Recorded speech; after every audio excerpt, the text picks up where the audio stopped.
শৈশবের মজার একটা খেলা। শিশুদের কাছে মজার খেলা হচ্ছে পানি দিয়ে খেলা, মাটি দিয়ে খেলা, ধুলাবালি, কাদা ইত্যাদি দিয়ে খেলা হচ্ছে প্রত্যেকটা শিশুর ছোটবেলার একটি সহজাত প্রবৃত্তি। যেমন সোহা এখানে খেলা করছে, সেটা হচ্ছে এখানে একটি জমিতে পানি দেওয়া হয়েছে। এই পানি শিশুদের একটি প্রধান আকর্ষণ। এবং পাশে দেখতে পাচ্ছে যে মাটির স্তূপ, অর্থাৎ জমির পাশে যে ঢিল মাটি, সেগুলো কুড়িয়ে নিয়ে একটা একটা করে পানিতে ফেলা। ওই পাশে ওখানে কিছু মাটি আছে, এই যে একটা একটা করে ঢিল সোহা নিয়ে আসছে, আর নিয়ে এসে এই যে এখানে পানিতে নিক্ষেপ করছে, পানিতে ছুঁড়ে দিচ্ছে। এই যে পানি যে কেঁপে উঠছে, পানি যে ছিটে উঠছে, এটাই হচ্ছে মজা। এটা যে দেখা এবং এই কাজটা করা, এটাই হচ্ছে সোহার আনন্দ। এই যে সোহা এখন খেলায় ব্যস্ত, এই যে একটা করে নিয়ে এসে এর ভিতরে ফেলে দিচ্ছে।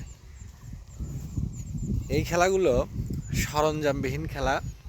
আবহমান গ্রাম বাংলার সাথে, আমাদের সংস্কৃতির সাথে, আমাদের ঐতিহ্যের সাথে এগুলো জড়িত। প্রত্যেকটা শিশু গ্রামে যারা বেড়ে ওঠে, তারা ছোটোবেলাটা তাদের এভাবেই কাটে।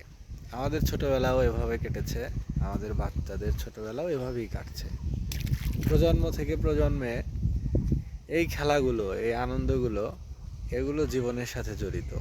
এবং জীবনের যদি সময়কে গণনা করা হয় বা গণ্য করা হয় যে কোন সময়টা সবচেয়ে উত্তম, শ্রেষ্ঠ, আনন্দের, মজার, ফুর্তির সময়, তাহলে নিঃসন্দেহে সবাই এক বাক্যে বলবে যে সেটা হলো শৈশব।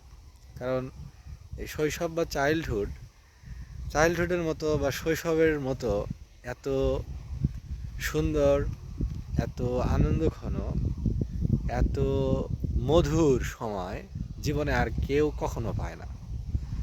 এই শৈশবকালটা, শিশুকালটা, বালককালটা, কিশোরকালটা, এই কালটা হচ্ছে জীবনের সবচেয়ে সুন্দর সময়। সারা জীবন মানুষ এই স্মৃতিগুলোই স্মরণ করে। এই যে সোহা এবার আরও একটা বড় ঢিল নিয়ে এসেছে। ওরে বাবা, বাবা তুমি পড়ে যাবে না?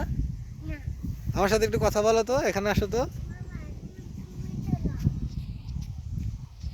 বাবা, তুমি এখান থেকে কি নিচ্ছ দেখি একটু? ঢিল নিচ্ছ? মাটির ঢিল। এগুলো নিয়ে তুমি কি করবে? পানিতে ঢালবে? তুমি কেয়ারফুলি আসো, আস্তে আস্তে আসো, তুমি পড়ে যাবে না? আস্তে আস্তে আসছো। দেখি কয়টা ঢিল, আমাকে একটু দেখাও তো মা। এই এই, তাই তো, সল তো ফেলে দিচ্ছে। জি মা।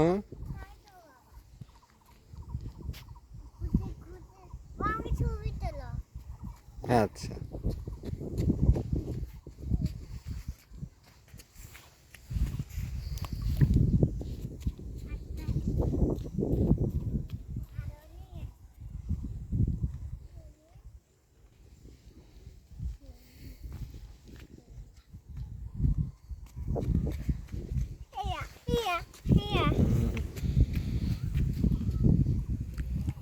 দেখি।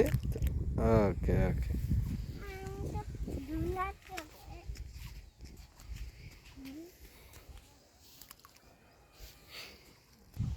এগুলোই হচ্ছে শৈশবের আনন্দ। এই খেলাগুলোর সাথে আসলে অন্য কোনো খেলার তুলনা হয় না। যত সরঞ্জামে আসুক, ব্যাটারি চালিত গাড়ি আসুক, অথবা যত মজার মজার আধুনিক খেলাই আসুক, প্রযুক্তি নির্ভর খেলা, কিন্তু এই যে মাটি দিয়ে, পানি দিয়ে, সরঞ্জামহীন, উপকরণহীন যে খেলা, এই খেলাগুলোর আসলে কোনো তুলনা হয় না। বাবা, দেখি তুমি কি খেলছো? ঢিল খেলছো? আচ্ছা আচ্ছা, খেলো।